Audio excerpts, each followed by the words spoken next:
Vamos con algún ejemplo. Este es un paciente arrollado por un colectivo, ingresa al hospital, dolor en el flanco izquierdo, cadera y pelvis, y esta es la radiografía que tenemos inicialmente. Tiene 25 años y si vamos a ver un poco más específicamente, tenemos que entender cómo revisar estas radiografías, porque si la radiografía tiene una tridimensionalidad tan compleja que a veces podemos omitir alguna lesión que puede llegar a presentar estos pacientes.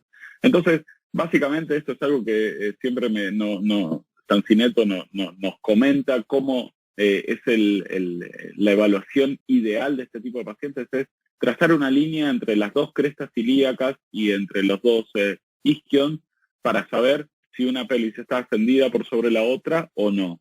Y luego una línea en el centro para saber si una está intrarrotada o extrarrotada. Esto es algo básico que uno lo puede hacer con una hoja o simplemente a simple vista uno ya empieza a detectar que estas lesiones pueden tener algún tipo de deformidad.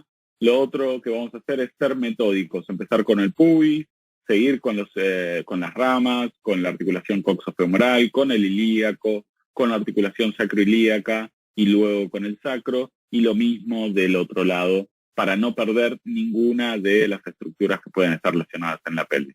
Una cosa importante es trazar esa línea entre lo que sería el ergotante de la pelvis y su unión con el sacro, y esa línea a veces está interrumpida como si fuese el arco de Shenton en la cadera, y cuando está interrumpida claramente nos está hablando de que hay alguna lesión que no estamos observando frecuentemente. Y esto es algo que yo suelo instruir a los médicos clínicos que van a recibir a estos pacientes para que en la radiografía de pelvis ya sospechen de algo si es que tienen que llamar rápidamente al traumatólogo. Entonces, si vamos a la radiografía que teníamos de este paciente, ya podemos ver que ese arco que habíamos marcado en el ejemplo anterior está interrumpido por el sacro, tenemos una apertura de el espacio de la sínfisis pubiana, tenemos una apertura de la sacroilíaca del lado izquierdo, y eso básicamente está hablando de que este paciente tiene una inestabilidad mecánica de la pelvis. Ahora veamos qué es lo que pasa con el laboratorio de este paciente. Fíjese que ingresa y al ingreso tiene una hemoglobina de 7,7, un hematocrito de 23,4, se lo empieza a transfundir, fíjense que llega a 28,5, pero en los gases, que es donde ustedes tienen que ir a sacar la mayor información, fíjense que tiene una acidosis increíble, 7,1, 6,8, algo que parece en los libros incompatible con la vida, un exceso de base de menos 18, menos 15, y un lactato que es uno de los, parámetros de laboratorio que más voy a buscar en este tipo de pacientes, porque es uno de los que marca la inestabilidad hemodinámica y el sangrado de estos pacientes. El lactato, para un valor normal de 3, tiene casi 11 en este paciente. Fíjense que hay varias publicaciones que hablan de usar el lactato como uno de los predictores de sangrado en los pacientes con fractura de pelvis. Entonces, básicamente este paciente, de todo lo que habíamos hablado previamente, se encasilla dentro de estos que tienen inestabilidad hemodinámica y tienen inestabilidad mecánica. Tiene una fractura pelviana, una TILE-C, una inestabilidad vertical, y también tiene una inestabilidad hemodinámica con una acidosis importante y con un sangrado o con un hematocrito bastante bajo.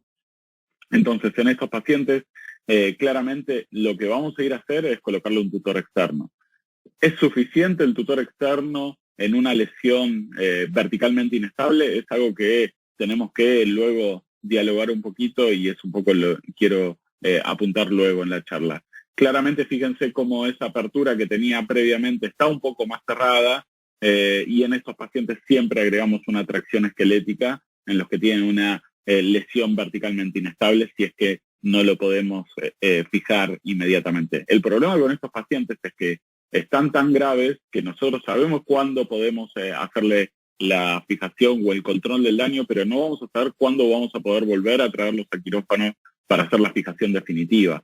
Entonces, este es el caso. Justamente nosotros le colocábamos tracción esquelética, tutor externo, pero este paciente estuvo gravísimo, y la realidad es que tardamos casi 1 mes y medio para poder fijarlo porque estuvo casi muerto y demás, y hasta que lo volvimos a fijar se tornó en una secuela de una fractura de pelvis y tuvimos que liberarlo para volver a bajarlo a pesar de estar con una tracción esquelética. Entonces, es importante hacer lo mejor que podamos en la reducción inicial para poder después tener menos dolores de cabeza. Fíjense que cómo cambia el paciente, esto era el ingreso, lo que les había mostrado, fíjense que le colocamos el tutor externo y cómo cambia ya reanimado el paciente y con fijación, con estabilidad mecánica, y por ende, en este caso, la estabilidad mecánica llevó una estabilidad hemodinámica. Fíjense que mantuvo sus valores de hematocrito y pasó a tener un pH un poco más normal, 7,22. Fíjense que el exceso de base pasó de